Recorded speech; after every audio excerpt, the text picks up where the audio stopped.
Hey, David T.S. Wood here, and welcome to My Extra Mile.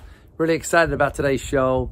This lady's journey is just one you gotta sit and listen to. You talk about not only navigating adversity, overcoming adversity, thriving through adversity.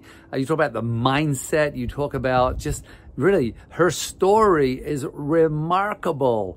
And, you know, with a lot of people today going through so much with COVID, really listen to this show. It's going to put everything in perspective and allow you to really come away with some tools that will allow you to be able to elegantly navigate anything life throws at you and thrive. So enjoy the show with the incredible Lisa Wolny.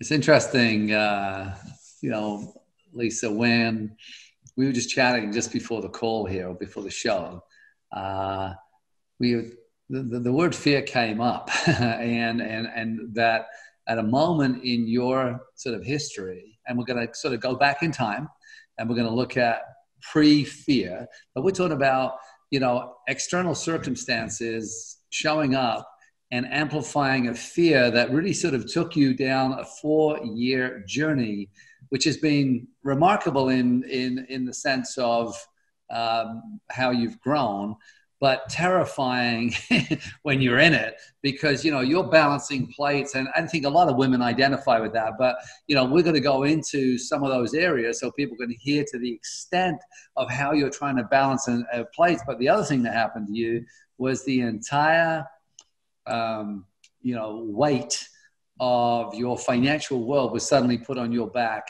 when your partner lost their income. So, I mean, there's a lot of things happen. But before we go there, first of all, hi, welcome.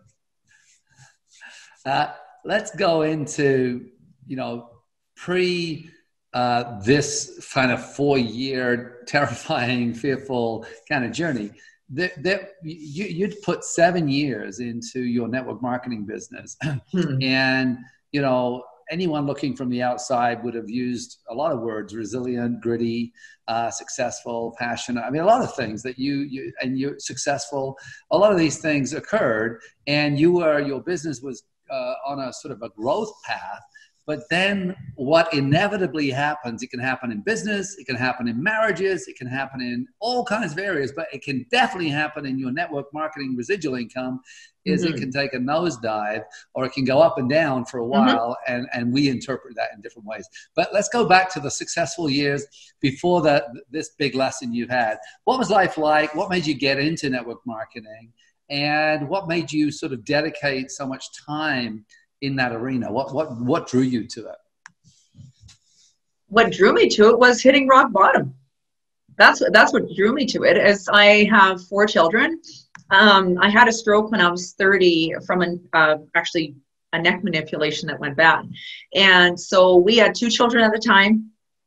And I was told after that, I had, you know, it took 3 years to recover from that. Very, very grateful. Made a full recovery. But I was also told that I should not have any more children. So, okay, that's fine. We're good. We're blessed. We have 2. And then when I was 38, surprise, I'm like, you've got to be kidding me. And then again, 15, we had another one 15 months later. And I was so grateful. However, I was overwhelmed. I was just like one of these moms that on the outside, like she had it all going on, 2 kids in high level hockey and 2 kids in the buggy going to the hockey rink, and people would be like, you're amazing. And I used to think, oh my gosh, if you people only knew, like, I'm dying inside, like I'm falling apart, I'm stressed out, I'm drinking at lunchtime, like I'm a hot mess. And I chose, this was actually December of 2010. I really hit rock bottom, and I'm like, I was obviously, you know, with network marketing, there's, you know, generally a product. So I was approached by somebody, and I had said no for a long time because I didn't think I needed it. So I finally needed it, and I said, I'm open. I am desperate. I'm desperate for a solution for my health. Can you help me? I'm willing to give your stuff a try. And I did. And listen, that was without interrupting. I mean, I suppose what a lot of people what we understand as being in this profession is that quite often it is a crossroads that people hit where they start to look at this as a serious opportunity is, normally through massive change, whether a loss of a job or, like you say, a health crisis or overwhelm or whatever it is, a divorce. A lot of things can happen, but typically when people step into this profession, really step in, is at a crossroads of change. So your story would probably be similar in some ways to other stories of your people in your team that hit a crossroads in their life and started to look at network marketing as a viable option versus that pyramid-y thing that they see on the side, right? Right. And here's the thing, I didn't come in, so I was actually heavily recruited for the business for 4 years because I had successfully built in a direct sales company prior to that. Right. So that was sort of my as what I call my training ground. So I didn't have this negative. I didn't have this stigma around. I just didn't want to build a team. I was just like, no, I'm done. I have another business going and thanks for the opportunity, but no thanks, basically. So when I finally, hit rock bottom, that whole crossroads, and it worked wonders on me. That's when I called him. It didn't take long. It took maybe 2 weeks. And I said, okay, you know what? I want to look at the numbers. Show me the business. I'm very open to the business now because a lot of people need this. And why not? I'm at home with two babies and I need flexibility and I need income. And why not? Right? So and I caught on. I mean, I've always been an entrepreneur. So I really understood the numbers very, very quickly. And I never slept for 3 days. And I thought, this is an opportunity for me to help people. I can earn income from home. You said you never slept for 3 days, but what you're talking about is when you saw the numbers, you got excited. Is that what you mean? Absolutely. Because I understood numbers. I love numbers. I'm this right brain. I'm this right brain person, but I have these left brain qualities and that's numbers. And I got it. And I went, who wouldn't want to do this? This is insane. Right. And I thought, I don't have to get a babysitter. I can do laundry when they're napping. I can make 10-minute calls. So I really started building in the cracks of time. So when people tell me I don't have time, I'm like, oh boy, you're preaching to you're saying that to the wrong person, because I was proof that you can, if you want something bad enough, that you can do it 10 minutes here, 15 minutes there, right? I didn't watch TV. That was a choice. I love TV. I didn't watch TV for 13 months. By the way, I'm glad you said that, because a lot of people play this game where there's no BV and TV and all this kind of stuff. But it's okay. I love the honesty. It's like, I love TV, but I had to make some choices. Choices were, either I watch my favorite shows or I have to go and do this if I want to build something so I can be there for the kids. For sure. Right? Yeah. Can I go back one step before we jump into this too far? When you saw the numbers and you got this idea about, and you couldn't sleep, there's this other component of choosing the right company. So what was it about the company you chose that, that sort of the numbers were there? Was that enough, or was it the person, or was it when you looked into the company itself? Because I always say the three elements, the right vehicle at the right time and the right you, and the right you often comes along the way versus right at the beginning. But what made you decide on the company? What enticed you to say yes to that particular company? Because there's lots of choices.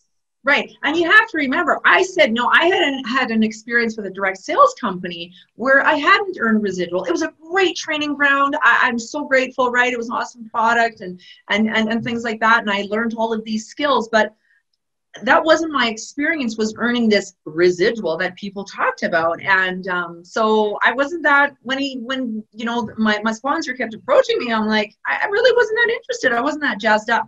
What really got me, first and foremost, was the product experience that I had. Right. Because I knew. So here I was, as I call this train wreck mama behind the closed door, sipping on the red wine at noon, right? And just trying to get through the day. I'm like, I know I am not the only woman, the only mother behind closed doors that is feeling like this and wants to be a better version of herself, for herself, for her children, or, her spouse, whatever.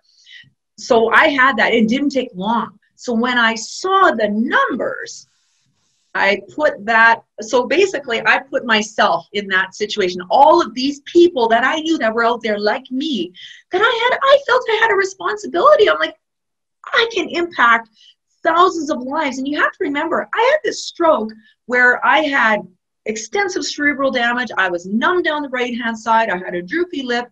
I never lost my voice. And I knew I had a responsibility. The reason I didn't die, I should have died, but I was so healthy at the time.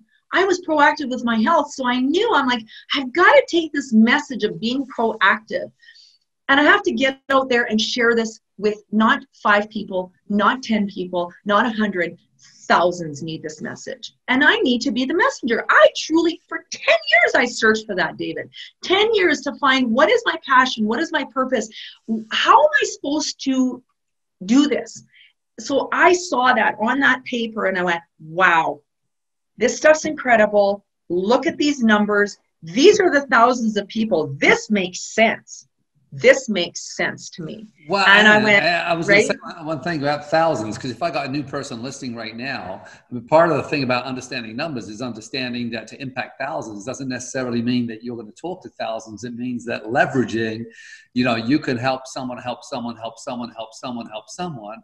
That compound effect is really where someone like yourself who wants to impact tens of thousands or hundreds of thousands of people, you know that there's not enough bandwidth in a day for you to do that. But however, if you're able to build, and that's something you were resisting, is sort of building a team that you can leverage, you can reach hundreds of thousands of people quite quickly with the right numbers and the right deal, right? Exactly. And that is what I saw, because I knew, I saw my results and I'm like, okay, I'm not special here. I'm not killing myself in the gym. I'm not like, I considered myself a very, average person. I mean, I knew I had above average drive and skills and all these other things, but just, somebody knocking on my door. I mean, got diapers and like laundry piled up, and I right like a typical house, and it was nuts, sticky hockey equipment everywhere. I'm like, I am just like so many other people, and if I take these numbers and I can share with another hockey mom or whatever, or a husband, and I know that they're going to get results. And I know people are going to notice on them. Like, I just knew the power, again, of that leverage going, this is going to work. And this comp plan is designed to make that work. And I love teamwork. And it was really designed where that it didn't matter how far down I worked with people. There was no break, because I know it's never about who you know. It's about who they know, who they know, who they know. And you never know where this person is going to come in and that says, show me what to do. Show me what to do. How many times have we heard that story where, somebody's business is blown up in the most beautiful way from someone they've never even met in a country they've never been to? That's the beauty of true leverage. Let's go in and just sort of analyze the success. So then you're building this in the pockets of your life. You've got diapers and coffee sticks and all that kind of stuff everywhere. But what was your trajectory like in those first years, in those first 7 years before you kind of hit the wall there? What was it looking like? What was your build like? Was it like so much the first year, the second? I mean, you were all in. And that was something that you had, which a lot of people maybe didn't, was once you got that clarity, you kind of went all in the pockets of your life. Some people build in the pockets of their life, but they're kind of like, they're not all in, they're dabbling and they get dabbling results. You actually went in there and you, I'm not sure how easy it was for you in the beginning, because it's, I wouldn't say it's an easy business. It's a simple business, but it's bloody hard work. And that's why we get paid so well. But talk to me a little bit about the journey, that successful arc that you were on, and what were you learning along those few years anyway? Oh, so amazing. I love talking about this. Thanks for that question. So my first year, and I kind of started January, so I like a full year. My first year was all about me. It was about me. It was about getting my transformation down. It was about me becoming the best version of myself, right? And in that process, of course, I enrolled a ton of people. So people were coming to me, and I was all in. So I was all in with focusing on me. But then these people that I was very, very open to sharing and doing this, but I wasn't into mentorship per se and really pouring into other people. I would support them. I would help coach them. But to the degree that we talk about, creating kings and queens within our team. No, I was the queen and the focus needed to be on me. Okay. So that was my first year. And I made $27,000 from home. I was ecstatic. I'm like, wow, this is so great. And I became the best version of myself from a health standpoint physically. So then I went to an event, gotta love events, and I went, okay, how does this really work? And all these people had these checks, and I'm sitting there going, well, how do I get one of those? Really? It's about big checks. the big checks. So I went home, and here's the thing is like, don't ever rely on other people, right? If you truly want something, take initiative, go. I figured it out. I went, I asked some people, I'm like, how did you get that big check? Like, where do I have to go? What do I have to do for that? And so I figured it out, and I went, and then I started seeing it had to stop being about me, and it had to start becoming about other people. So that next year, I jumped up to 133,000. Surprise, surprise! Because which actually, by industry standards, that's still a massive jump. I mean, a lot of people, if we talk to the average Canadian or the average American or Australian or Kiwi or European, and we said, look, based on the fact that you earn an extra $27,000 in a year in your part-time business, I mean, the majority of people, that would be a significant income. Especially part-time, right? Right. And it was for me. It was that year. Yeah. But you're saying that this is now a radical shift, but the radical shift happened in that event when you moved from self to selfless and self to building teams and really the art of leverage. So really when we see that jump in numbers, we see a shift in attitude because the work ethic, there's something about you, even people watching you right now can tell that you are somebody that when you say you're going to do something, you're going to go for it. But there was a massive shift in understanding that allowed your income to, plus 3 times. I mean, 3 times income, right? Right. And I went, and again, I was still focusing. It was so interesting because at that time, I loved the recognition and I loved the, and I loved the trips and there was still very much me involved for my own for my own success, I guess, but also I got it though. I understood and I went, oh my gosh, like it's really about how much I'm pouring into other people, and again this whole leverage piece. So it's interesting that next year we unfortunately went through a death in our family, my father-in-law, and all of a sudden, I was the only, and my mother-in-law has dementia. So we took her in. She's been with us for 7 years. She lives with us. And so there was a huge transition, right? So with our family, if anybody's ever lost a loved one, especially somebody who's, retired and stuff, this is 40 years of a house that had to be dealt with and all of these things. Well, guess who had the flexibility and time to do it? Because my husband had to work, his sister had to work, they could only take, and I went, holy smokes, okay, I guess this has to get dealt with. I'm the one that's doing it. And it was interesting how I was still getting paid. And I understood residual, but that was the first time I really experienced having to rely on residual. And I want to slow you down because I think this is, again, I want people to get this to land. It's easy to understand residual income. And it's relatively easy to earn residual income if you understand network marketing. However, to understand it, it's normally during a calamity or during a crisis where your focus is completely taken away and that money keeps coming in. And typically it's afterwards. I mean, how many of our friends have dealt with a major health crisis? Right. And in fact, a friend of ours who you know very well, I was talking to for an hour last night, who had a massive stroke a year ago in last December, and his income is there every single month. And I asked him last night, I said, how's your income? He said, it's great. Again, he's still struggling with communication, but we were able to still communicate. Because of that lack of stress, I think, I asked him, how are the doctors, what are they saying about your recovery? because I mean, when I first saw him, he was in a coma. He wasn't able to speak, and you've been through a stroke, so you understand this. And you know, he was completely, you know, it was hard to believe that he would ever recover when we first saw him.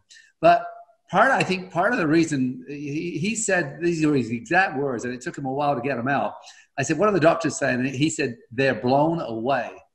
And what went through my mind, Lisa, which I find is fascinating because of our conversation, was, oh my God, I wonder how much of his ability to blow them away came from the fact that he didn't have to concern himself with money for his daughter and, you know, the stress on his family, and the fact that he was still able to earn this, and because he's been building for a lot of years and he has a substantial income, and how much of that took the pressure off him so he could focus 1,000% on recovery, right? Absolutely. Like 100%. I mean, honestly, because financial stress is really, it is the number one cause of stress. And when you don't have that, what a gift, right? But again, it doesn't fall from the sky. I mean, but this is really when people are going, oh, you know, how can you work so hard? Trust me, I had a stroke.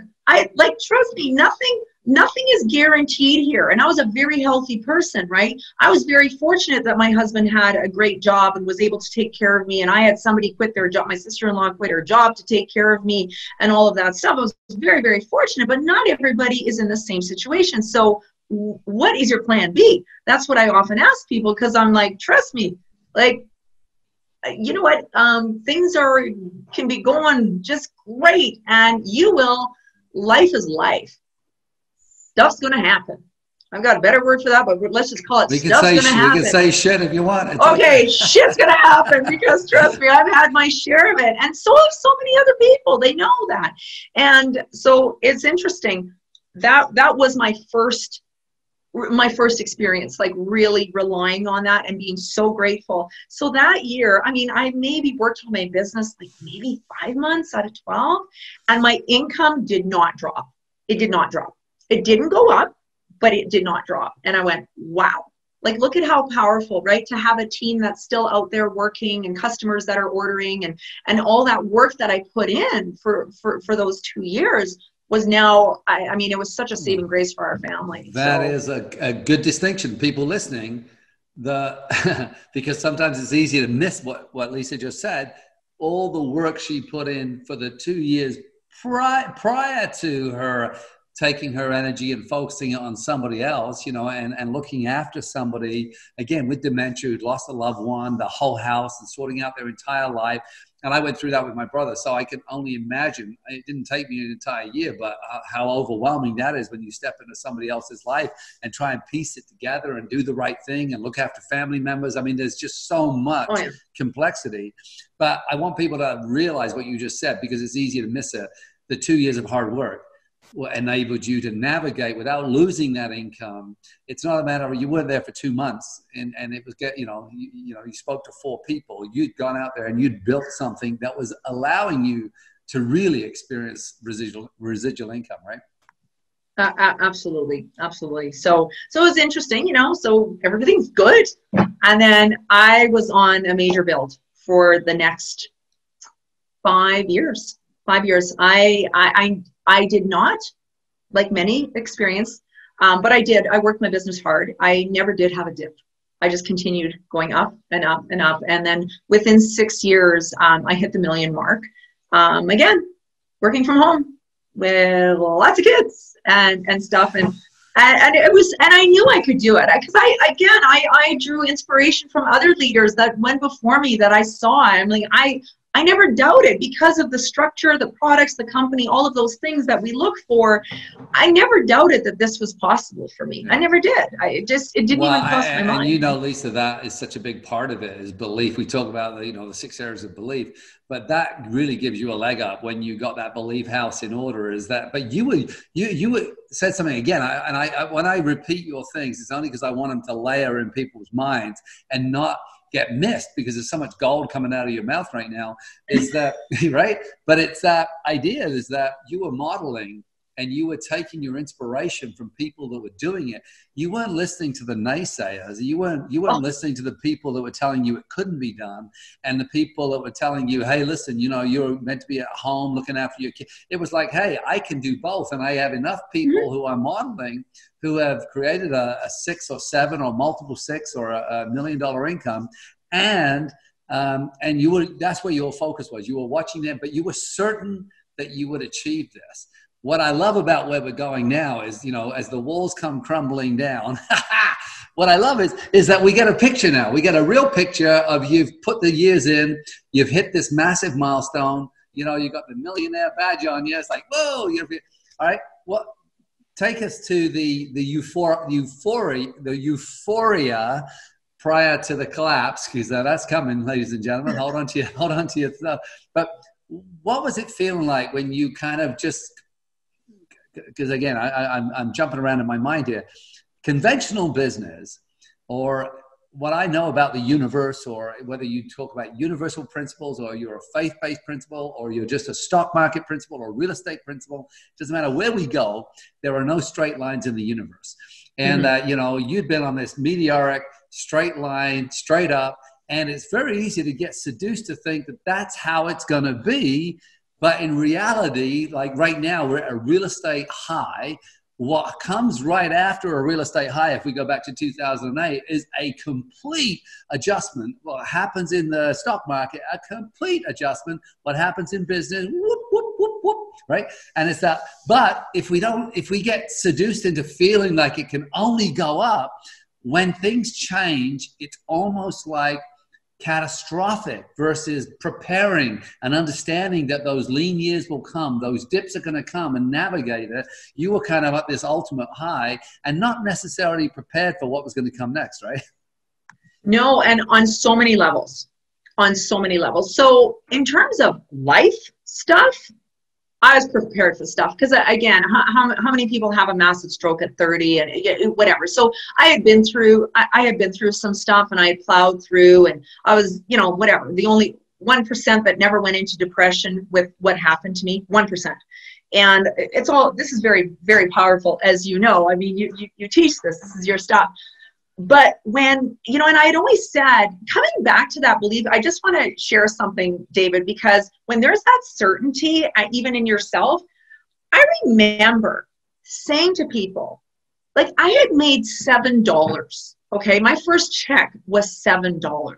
And I remember saying to people, I'm going to make $1 million. I'm going to be a millionaire in this company. I'm going to be a millionaire. I made $7, right? So they're like cuckoo. Oh yeah, but you know what? It was so interesting. I had a neighbor of mine, I'll never forget, and she said, "You know what?" She goes, "I have no doubt that you will." She said that to me, and you know what that meant to me, right? Because, like you said, there's all these naysayers and the cuckoo, people thinking you're cuckoo and all this other stuff. But as long as you believe it and you're good with it, guess what? It's game on. So anyway.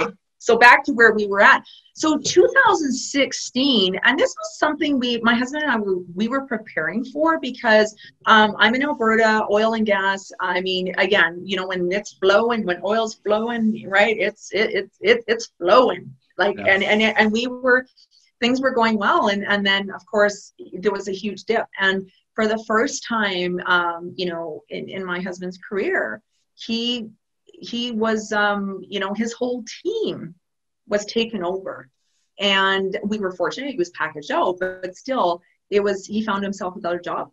First time in his entire, oil and gas career.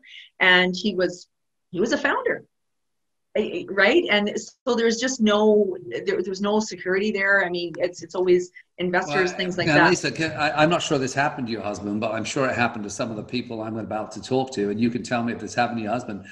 He was at 57 years of age when this occurred, right? And, no, he's 57 now. So okay. He was about 53. Well, what are we at? Yeah, oh my gosh. 53, 52, yeah, something. But what I'm saying, though, is that it can be a huge emotional, psychological blow when, you've built an entire career and incredibly successful, and suddenly it's gone. And whether you're packaged out or not, and your identity can be wrapped up in the badge and the title and the success. And now that's suddenly gone. And then the landscape out there for a 52-year-old male is not so bright. It's not so easy to just step back in. Right. And especially when the industry you're in is collapsing and the oil sands have dried up, you know, and there's no more money being pumped into Alberta. So I wonder, psychologically first, was it hard on your husband to A, have that sort of pulled away, and B, just to sort of to start to think and have to sort of go out there and instead of, like, you know, building a career now, you're trying to figure out what the hell I'm going to do next, right? Right. Absolutely. And you know what, it's so interesting, because when I wrote my book, it's called The Identity Shift. It's really about changing, it's like identity and how difficult it is, the challenges of totally recreating yourself. And yes, and I did see this. And so many people through the years in whose industry had been taken over and whatever, and they had experienced this many, many times over. He had not. And so it was, but it was so interesting. I mean, he's amazing. Like he's just incredible, and you know, so grateful all the time. And I'll never forget, you know, we were lying on the bed and talking, and he turned over and he looked at me and he goes, "Thank God you never quit with your business." Like, you know, because so many times people would be like, how long do you think? The number one question I used to get, so how long do you think this can last? So are you still doing your thing? So, right? And I'm like, yeah, what, my career? Yeah, my business? Yeah, absolutely. It's so funny because people don't go up to nurses or plumbers or any other profession and say, you know, so are you still doing that little thing you do with those wrenches? We're the highest paid profession on the planet Earth if we do it correctly, and if we're in long enough. Obviously, we get leveraged income, but people don't come up to any other profession and ask that really, what's the word? I don't want to. Stupid question. Oh my gosh, it is, but it really is. And how many, and I used to get it from, you know, I live in a fairly affluent neighborhood, and, you know, these other moms would be, you know, coming, traipsing by. It just drives me crazy, whatever. But I'm the type of person, I'm like, other people's opinions just really don't faze me that much, but it just makes me laugh. And it's like, so are you doing that thing? And I'm thinking to myself, if your husband lost his job tomorrow, you wouldn't know what to do. You would be lost because you wouldn't have anything to fall back on. But you know what? I just grinted, yes, whatever. And I'd have a nice little comeback and whatever. But back to, you know, this whole identity and shift, it is a challenge, and so many people, and I mean, this was long before COVID ever hit, but now we're finding, like, look at how many people through this entire pandemic that this is happening for, and people were simply not prepared for it. Like, we've had 4 years of preparation for COVID. We're like, no, we're good. We dealt with our stuff like 4 years ago. You know, this is like, we had to readjust. So I think the big word here is preparing to readjust. And we did. And my income was still coming in. And so we had more than enough. Like, we were still doing very, very well. But then life hits. You know, parents with severe, like, stage 3 colorectal cancer. Here I am going back and forth to Edmonton, right? Then, you know, our daughter getting very ill mentally. I mean, something I'm so passionate about now. I do a lot of work around this. And, you know, her being hospitalized, us experiencing something we had never experienced before, you know. And then my husband at the same time gets diagnosed with, like, aggressive prostate cancer, has to go through full-blown surgery. So this was 2017, but my income was still coming in. We had not experienced a drop yet, because I think God can only give you what you can handle. And I was at that point going, thank God I don't have to worry about 9 to 5. Thank God, okay, I can be at the hospital as much as I need to, right? And I always say, you know those clowns that are those stand-up clowns that are filled up with sand on the bottom? And, you know, you give them a good punch and then come back up. And I'm like, I feel like the clown. How much more stuff can we be thrown? And it was insane. And then my youngest got so ill. I was beside myself, and we didn't know what to do with him, and I was at the hospital with him, and I'm like, are you kidding me? Are you kidding me? That was 2017. That's a year, quite frankly, let's just forget that one. But what I did before we move past that, I just want to give people again this picture. So, you know, your husband was grateful that this income, he'd rolled over, he talked to you about, hey, thank goodness you hadn't, you know, quit on this and that you kept building. And then 2017 comes along where, you know, in-laws and your husband and your youngest and your daughter. And again, interesting, you know, you said about your daughter, you know, going through this crisis and being hospitalized, and it's really awoken in you a purpose that drives you as well. It's something you're educating people on. And so it's interesting, you know, when you're in it, but then post it, if we continue growing and moving, and when we look back in hindsight, I wonder, and you may actually contradict me here, but I wonder if, based on where you're at today, whether you'd go back and wish that 2017 had never happened, or whether, I know it's a toughie because there's so much shit thrown at you that year, or because it's opened up so many doors and understanding and drive and passion, and where you're back to now with your business. But, you know, do you look back, or is it too early yet? Because it's only 3 years ago. Sometimes it takes a decade. No, you're right. I mean, I say that, but there has been so many beautiful things that have grown out that, like, I just see how my husband pours into so many men. Now he educates men on, I mean, he was so proactive, you know, with being tested, getting his PSA tested for 10 years.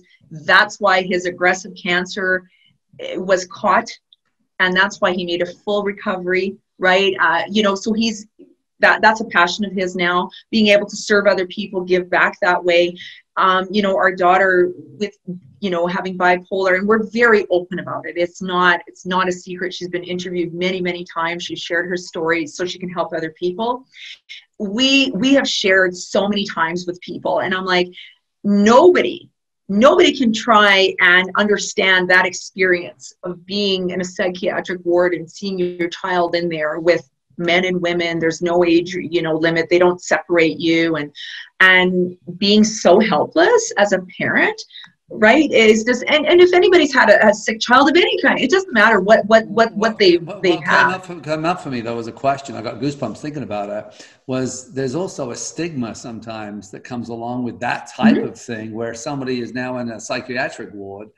That it's not just the child you deal with, it's also some of the demons in our own head about what people think about and how they interpret. And, you know, so I don't know if that happened to you, but it's certainly, you know, when you were talking about you now dedicating time to educate and arm moms and dads to be able to navigate that happens to any of their family, but navigate it with elegance and grace and ease versus that struggle and judgment and fear of what people, you know, the picture people paint about your child, right?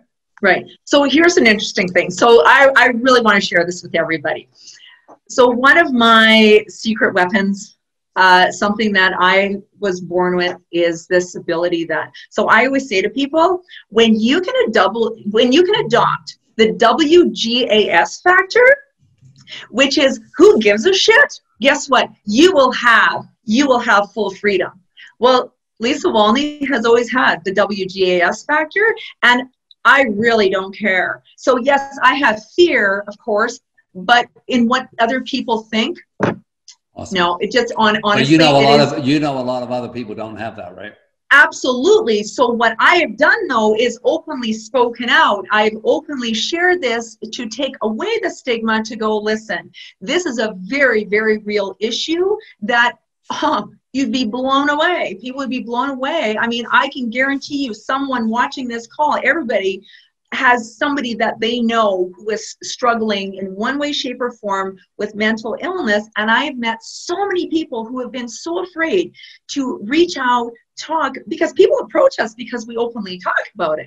And then they start sharing, and there is no judgment. I'm like, oh my gosh, are you doing this and this? Do you know that this is available, that this is available?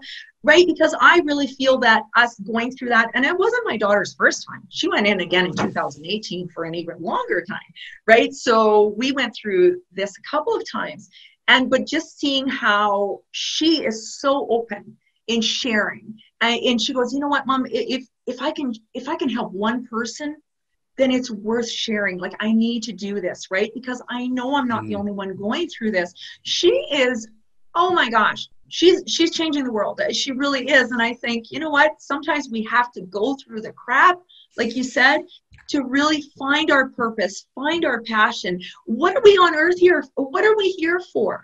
Right? Yeah. How are we making I'd say to you this, there's something that I really believe. I always talk about wounded healers, you know, and a lot of people in my profession are wounded healers, right? Because they've gone through crap.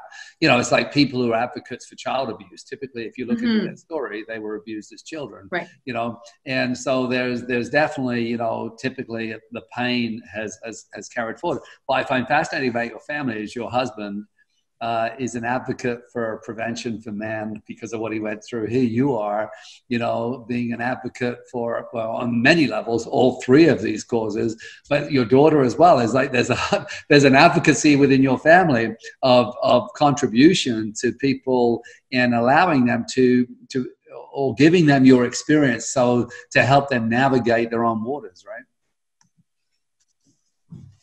Right. And one other thing that we're very passionate about, I tell you, our daughter was put here on earth, and I said, Sydney, I know you've gone through so much suffering and so much struggling, but let me tell you, you're changing the world because of that. And you know, we're just like, she's incredible. And we have these three boys now that, I mean, she's the eldest, so they see all of this, and you know, they're experiencing all of this and everything.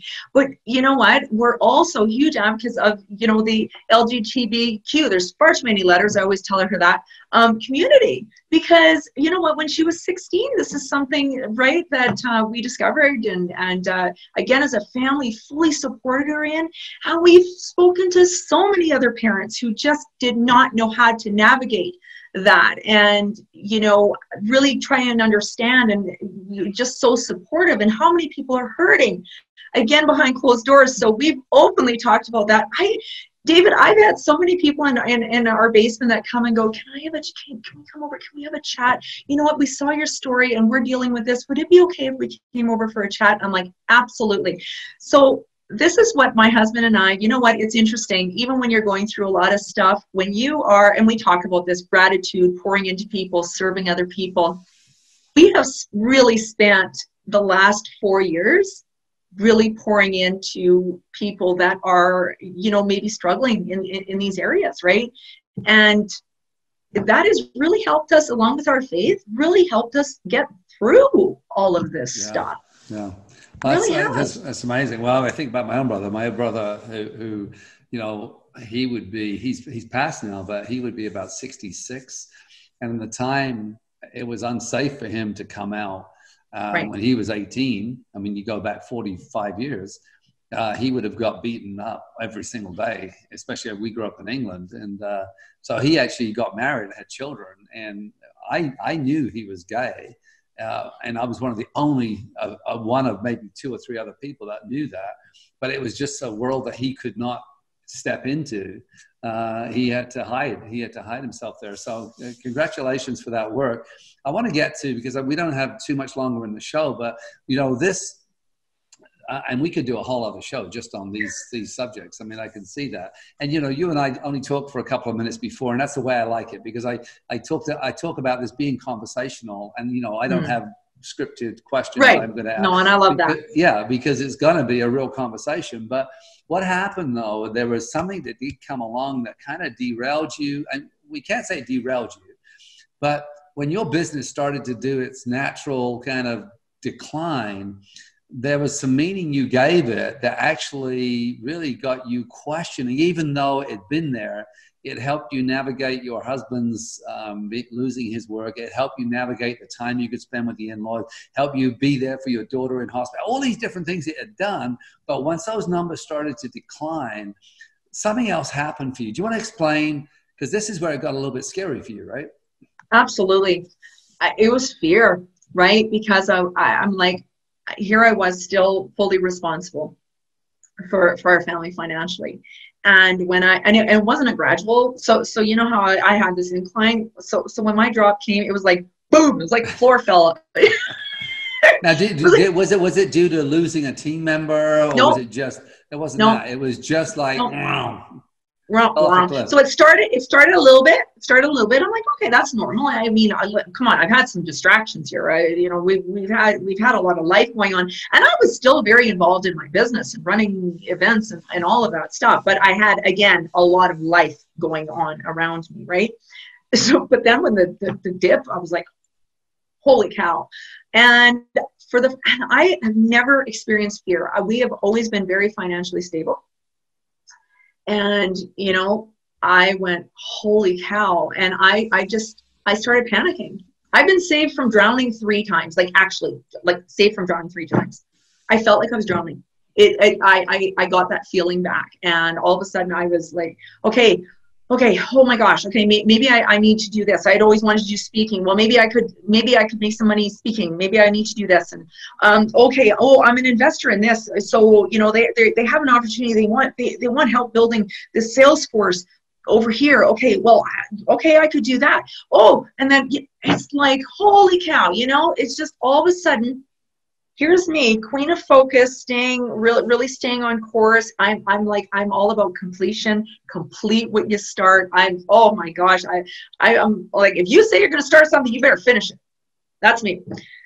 And all of a sudden, I was just all over, and I wasn't making, great decisions, right? And stuff. The decisions were coming out of fear, and to give definition to people listening. If you understand the definition of the word fear, a lot of people say it's false evidence appearing real, but the actual definition is the anticipation of pain. And so with Lisa now, she's got so many things on her back, let's say, but the financial pressure, but the emotional toll. I mean, 4 years, the year of 2017 and 2018, and really going back to your husband, still unable to find work in his sector, right? There was this immense pressure on you as well. So that dip compounded like tenfold in so many ways. Because had your husband had still this income coming in, you would have probably navigated it quite differently, and potentially, I don't know if this is true or not, and you don't know if it's probably true or not, but with a different mindset, you may have turned that curve sooner versus what you were attempting to do, which was like, all right. And again, I wonder what you were thinking, whether this is just the beginning of the end, and or how were you thinking about this decline? What meaning? No, I never did think it was the end. Absolutely not. Because I mean, I still kept my finger on the pulse, right? But not being in an active build whatsoever, especially in the last year. Especially this past, what would it have been, I guess, 2019 into 20. But you're right. Had there been, had there still been that second income coming in, absolutely, it would have been different for sure. But so interesting, because so many people would come into my business and they needed to earn income, like it was do or die.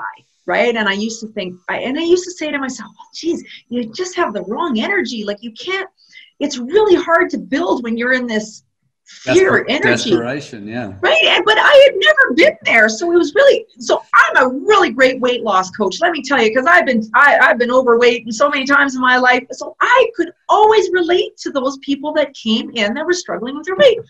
I honestly could not relate to people who struggled financially or had ever gone hungry. I never experienced those things. I was very great, very, very fortunate. I grew up poor. I was a farmer's daughter, no running water until I was 13. But guess what? My parents paid the bills and we never starved, ever. I mean, we were loved and we had a beautiful upbringing, very colorful upbringing, but really a beautiful upbringing. So I couldn't sit here and really identify with these people that were coming in, that were trying to build this business that maybe didn't have the leg up that I had, right? To maybe invest in their business or get to an event, that I could never understand the stretch financially to pay for a plane ticket, let's say. I could try to understand, but I really didn't. I couldn't. Yeah. Now, David, I can understand. And I think, you know what, there's lessons in everything. And that's really been the growth as me coming back in full time into my business, like full on, because I had all of these, aha moments, right? It's interesting though, because I've said this so often in my life, and you articulating what you just did really brought forward what I say, which is I've never learned anything from a picnic. And that when I look back through my sort of, you know, my life and the peaks and valleys and plateaus of my life, but I look back at the adversity that I've been able to withstand and succeed through or flourish through.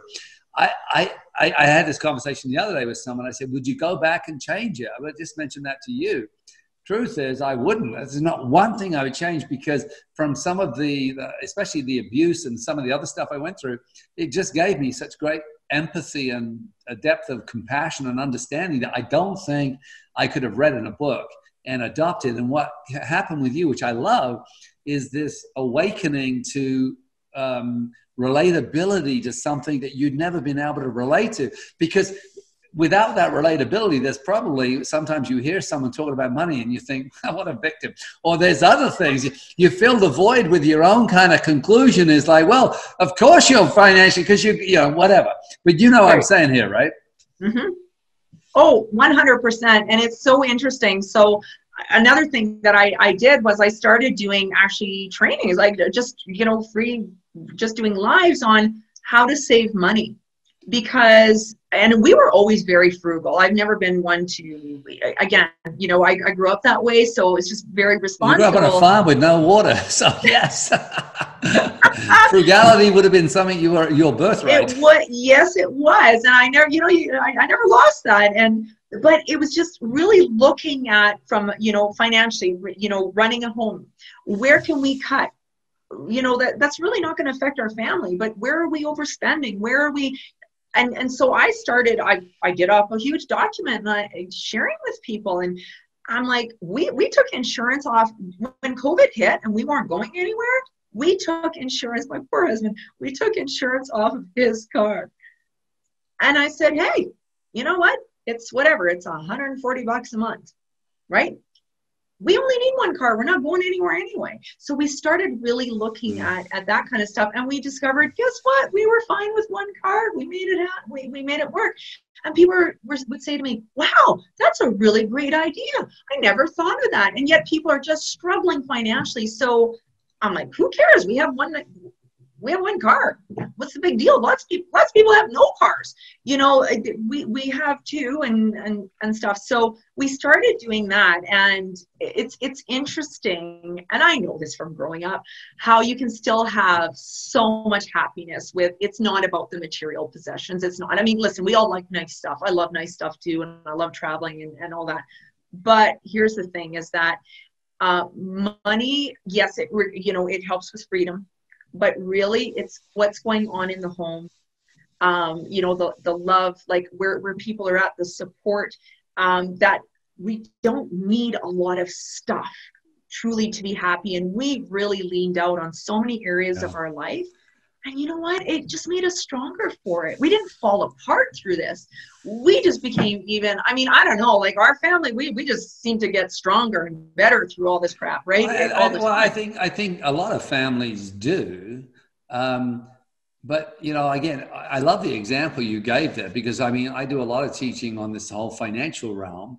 And as someone who was broke and lived, like, you know, I mean, you know, you lived in, it wasn't poverty, you lived in love, but you didn't have a lot. If a lot of people looking at your living conditions, growing up on a farm without running water, you know, a lot of people would consider that to be, you know, but you also balanced it with the love, and and that really does an amazing thing. But one of the keys I find to financial success for most people listening right now is to simplify. Is to look at your life and simplify first. You know, most people live to their means or just above their means. You know, so they have $1,000 coming in, they'll spend $1,000 or $1,100 because of credit cards. And it was like, I was at the gym this morning, and this trainer, he's just starting out. He just got married last weekend. I brought him to the house because he wasn't going to do a speech. I said, you're going to come to my house. I'm going to sit down and you're definitely going to do a speech and it's going to be the best part of your wedding. So come to I mean, I didn't have to do it, but I like this guy. He's a young kid and he's just sitting there today and he's like talking about, oh yeah, well, we're just about to buy a car. And I said, are you buying new or used? And he's like, no, we're going to buy a brand new one. I'm thinking, and I didn't have time to really coach him. But it's just like insanity that this guy is so young and he's got this, you know, a trainer income, which is feast and famine, and it's very fragile. And they're thinking that the brand new car and the things that came out of his mouth are exactly what he's been conditioned to think. Yeah, we need a new car in case it breaks down, in case of this, whatever, right? So I love the idea to use simplicity. But before we get to the end of the show, I really want to get to the lessons. You went through a lot of, you know, unfocused, like looking to see how many other plates you could balance financially. Because when the dip came in this residual income, you were making a lot of choices and thinking. And I think what happened, it was 4 years. It wasn't 4 minutes. It was a long time you were in there. But to see you so fresh and passionate and impassioned about these causes. We're talking about 4 different causes that your family have adopted now, which I think is remarkable. But let's talk about the business. What was it along this journey when you were trying to find all these different plan Bs and plan Cs and plan Ds or whatever? What brought you back to the understanding that what you had all along was the thing that was going to carry you and your family forward? Well, it's interesting. COVID was huge. Because, you know what? So many businesses were going under. And I mean, one of the things that I did was I actually, worked with a very high level business coach for the last couple of years. And I learned, I was surrounded myself with some very, very high level entrepreneurs, which was great because I really saw so many different sides of business, right? And which I thought was very, very valuable. But, when COVID hit, so many of them, and I had done an interview with this guy when I first met him, this coach, he did not like network marketing, but I had the posture. It's like, listen, network marketing is incredible, right? I wasn't scared of him. And I really stood my ground, and he had a lot of respect for me. So I did this interview with him and talking about network marketing and how as I said, it's interesting how COVID is hit. And so many other business models always had this sex appeal. And I said, but network marketing never really seemed to, especially in your eyes. But I said, it's really interesting how network marketing is all of a sudden becoming very sexy with COVID. Because I said, And he goes, you are so right. He said, because some of my top business, clients, he said, own 20 restaurants and they've lost them all. He said, you still have steady income coming in. He said, you've fared almost better than anybody that's been around. And I went, and you know what? Deep down, I knew that, David. I knew that, right? Because I was still so grateful every Monday when I got paid. But it was so interesting is that really coming, and I mean, listen, I wish COVID was not here. I'm sure I could have learned this another way.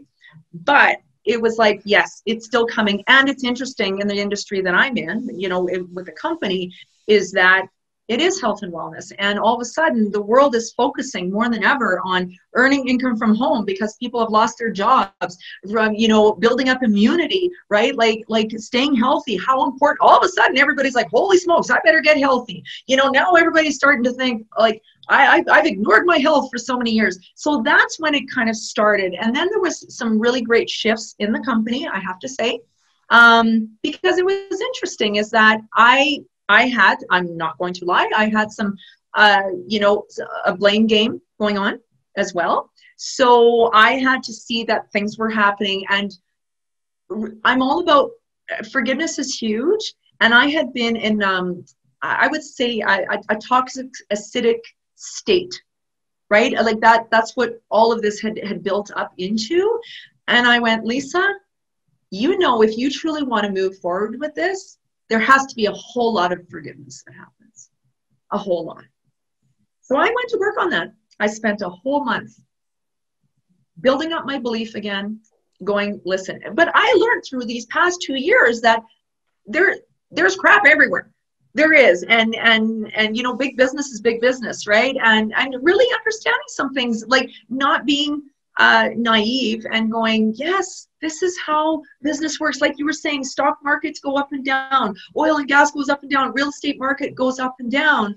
And I went, wow, this is very real. And I see that for what it is now, you know, and so well, I get that. And again, I think that's so easy, you know, and you say the blame game, but it's also, like you say, I think there's part of that, but there's also part of the reality game and part of the fact that, you know, you work with a large corporation, and if we don't fully understand motive behind any decision, it's very easy, or we hear decisions through filters of other people, it's very, very easy to get caught up in stories that really don't exist, or maybe they do, but there's a reason behind it that's never clearly articulated. So you get that compound effect again. And I think what the show is really about is focus.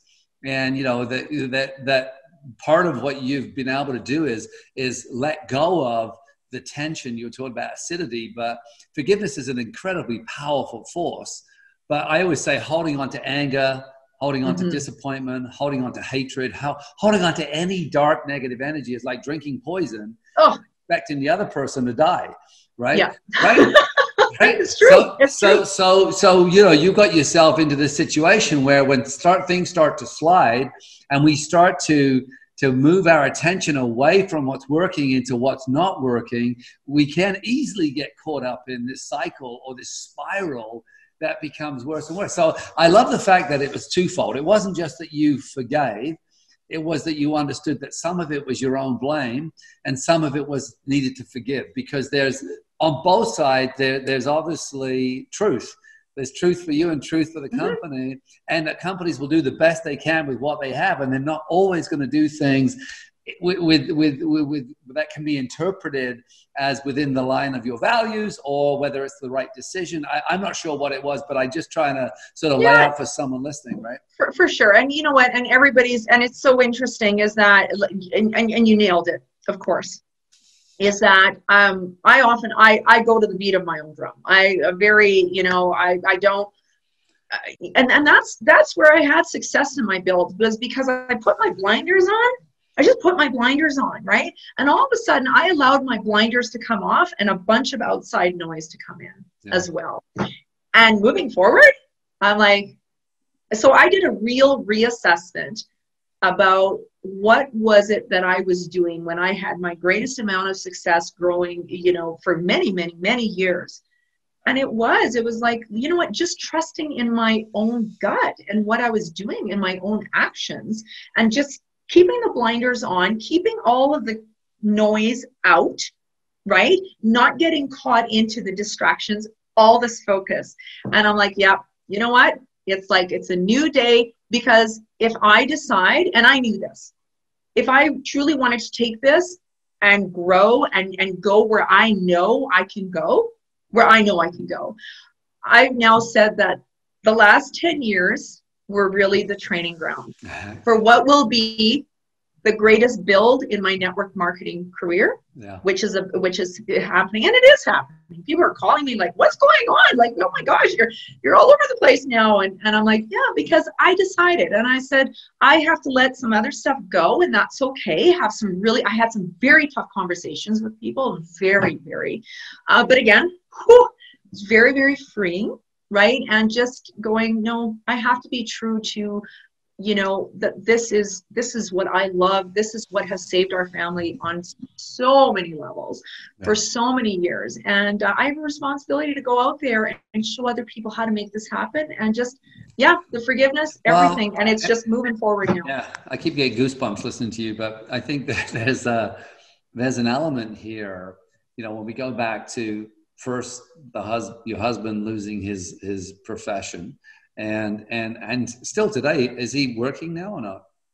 So no, little contracting, like it's so interesting, right? So it's still you know, but this income through these peaks and valleys. And when we look through, and again, what I love is we haven't got into a litany of, oh, this happened. I mean, it's all happened, whether it's, dealing with cancer or, in-laws or, taking a family member in and sorting out their entire life and been there for 7 years. I think of that alone as being, if I just had that one element, how challenging that one element would be, regardless about all the other stuff. But then, watching your daughter go through this and finding her own voice through it. What I love about this adversity, and adversity for me is always something I always say about my own kids right now. I mean, and me and their mom, we're best friends, but I just say, bring on the adversity for these kids. I want them to feel adversity, because I've known that every great person I've ever met, you included, have navigated adversity and come through adversity with a realization.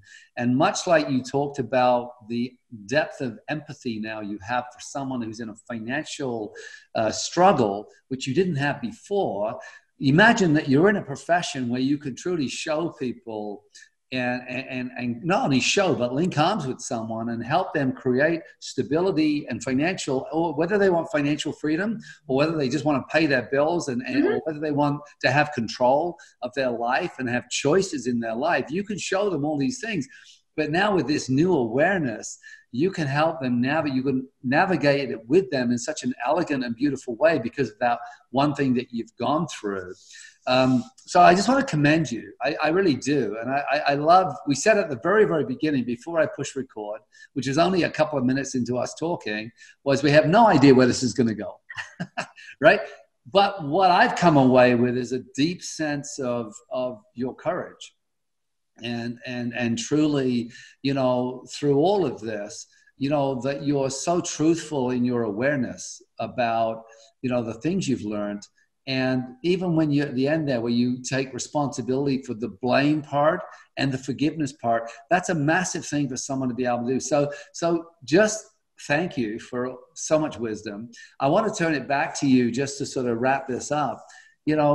What is the takeaway? I mean, obviously, those years of meteoric rise, you had these years of free fall where it wasn't just business, it was everything. And then, of course, COVID comes along, which for most people has been, people are talking about it as if it's, the world is shifted on its axis. And I'm thinking, holy shit, if they had your life for the last 7 years, COVID would be a freaking breeze, right? It's like, we get to stay at home with our loved ones. Yeah, is that the hardest thing we've got to put up with, right?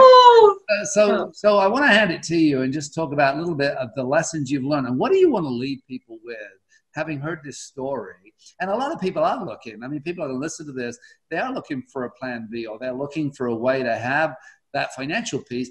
But what's more important is how they navigate their own peaks and valleys and internal plateaus. And I just want to hand it back to you just to sort of wrap this up. Oh, you know what? It's, I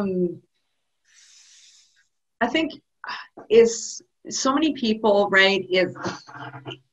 Everybody goes through stuff. So, we can talk to anybody and everybody has some kind of story. And trust me, there's a lot of people that are far worse off than we are. Far. I don't ever want to feel like or seem like the victim, because trust me, we still live a very, very comfortable life, right? And we're very, very blessed. But here's the thing is that I see people that can't overcome the smallest thing. Like the world is coming to an end. And I would just really advise people, and I'm not here to preach. Faith for me has been a lifesaver. It always has been. I'm very grateful that I have that in my life. And for some people, they've started exploring that, because I get questions about that all the time as well. But it's just really believe and go deep and ask yourself, what's the worst case scenario? What's the best case scenario? And what's the most likely that, let's say, can happen in a situation, right? And don't be afraid. Vulnerability is so, you guys, don't be afraid to share. Don't be afraid like what people are thinking. Trust me, I have surrounded myself with so many so many supportive people who do not judge. And I don't go into something going, oh my gosh, what if they judge me? Well, if they do, that's their loss, because they're not going to get to hang out with me. That's their loss. And also, once you evolve past that, you understand it says more about them than it says about you. Oh, it always is. Any projection from somebody that's negative, it's all about them. You know, whether you choose to, I always say, and this is a terrible analogy to end your show with, but, you know, when someone is trying to feed you negativity, imagine that, you know, they have, you know, vomit on a spoon and you decide to eat it. I mean, that's really how that is. That's their stuff coming out and you get to decide. I mean, that you don't have to pick up the spoon and you certainly don't have to eat it. Anyway, I know that's a terrible way to end no, but it's true, right? And I also want to end with is that give yourself grace. You know what? I mean, here, I was on a high. I was like crushing it. I was crushing it in every single area of my life for years. And I just, it just became a different kind of crushing it. I was like, I went from crushing it, you know, building a business financially, transformation wise, all of those things, to going, holy smokes, like I was able to navigate through some of the toughest storms ever. And so it was giving myself grace and not, you know, it's easy to look at, you know, the past, what, you know, oh my gosh, I did this, I did. Yes, it's okay to do that. But here's the thing is that I'm looking forward going, okay, where do I want to go now? I'm going to take all those experiences, everything I've gone through. And yes, that stuff's there and it's okay. But you know what? I'm not going to keep thinking about this. That was there. It was a wonderful phase that helped me through so much, right? But now, so I just turned 50 here a couple weeks ago, David. And one of the things I asked myself was like, how do I want to spend now the next 50 years of my life? I've had these experiences up to now, and they've been incredible. And I'm so grateful for every single one of them, the good, the bad, the ugly. But it's all about choices. And I have a choice to make here. What do I want these next 50 years to look like? And I was I wrote it down and I was just, you know, very, very true to myself. And I'm not doing this like, well, what's he going to think? What's she going to think? Right. And I had this talk with my husband, right. And who's, by the way, has been the most supportive person ever. Like he has been incredible. And it takes a partnership. This is teamwork. The kids, it's all teamwork because it hasn't just been me going through this. He's gone through all of this. He's gone through this pain. You know what? So I don't ever want to forget about him because he's he's half of this piece, right? Like we are a team. And that's, you know what? So people ask yourself, do a reset. You know what? How do you want to spend the next 20, 30, 40, 50 years? If you feel like you're drowning, if you feel like you're living in fear, if you feel like, you know, the world is just on your shoulders, or maybe you're just killing it, right? Is that, or what is the legacy you want to leave behind? Like, I'm very proud of the work that we've done so far, but we've just started. Like, I know, like I'm working, I want to earn more income so we can actually do more work in the mental health space, that we can perhaps raise money to build something. There's not enough beds here. There's not enough support. We see that, right?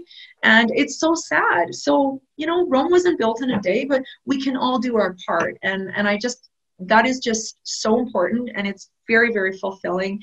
And even on your darkest days, if you can focus on giving back to others, you know what, you'll be surrounded by this bright. And some would argue that, you know, and especially, again, I'm different levels of, I'm not talking about mental illness. I'm talking about people who get down on themselves and, you know, and there's levels of depression, but I'm not talking about clinical depression. I'm talking about just depressed. One of the quickest ways out of that is to go and help someone. You know, and you focus your energy and time on giving, and it just fills the cup so fast. But what's the name of your book again? It's called The Identity Shift, The Secret Sauce. Are you gonna hold one up there? Do you have one? I do have one. It's so funny. I didn't do that for the call. I was hold the sucker up. Where is it? Okay. And then how do people get it?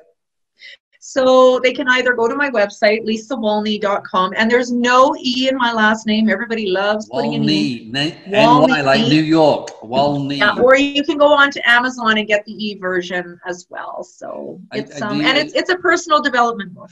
Yeah, it's a great. Thank you so much. I just want to say, when you talk about the next 50 years, one of the distinctions I like to put on that is I think in chapters, and chapters can be tiny, like your book, and they can be huge. And so, there's a chapter right now that you're going through, and it could be massive success.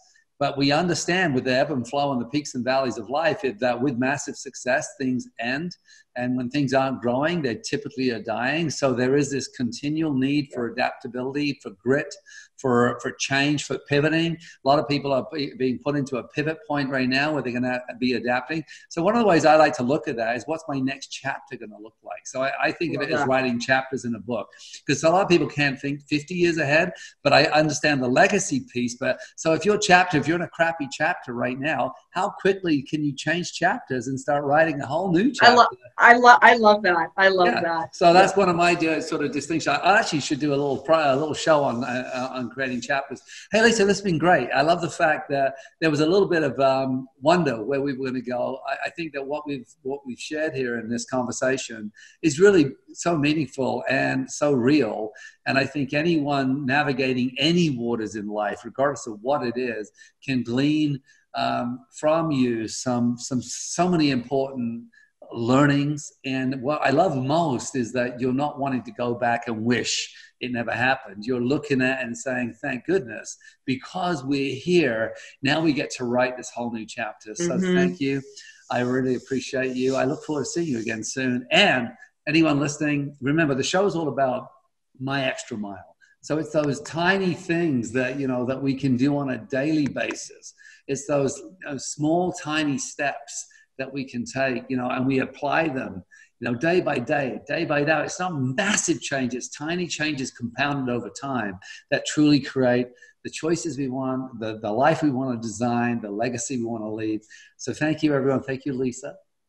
Thank you so much. I really appreciate it. This was so much fun. And you know what? I just hope it can help somebody else who's maybe, experiencing a lot of the stuff that I shared. So. Awesome. And we'll definitely see everyone on the other side.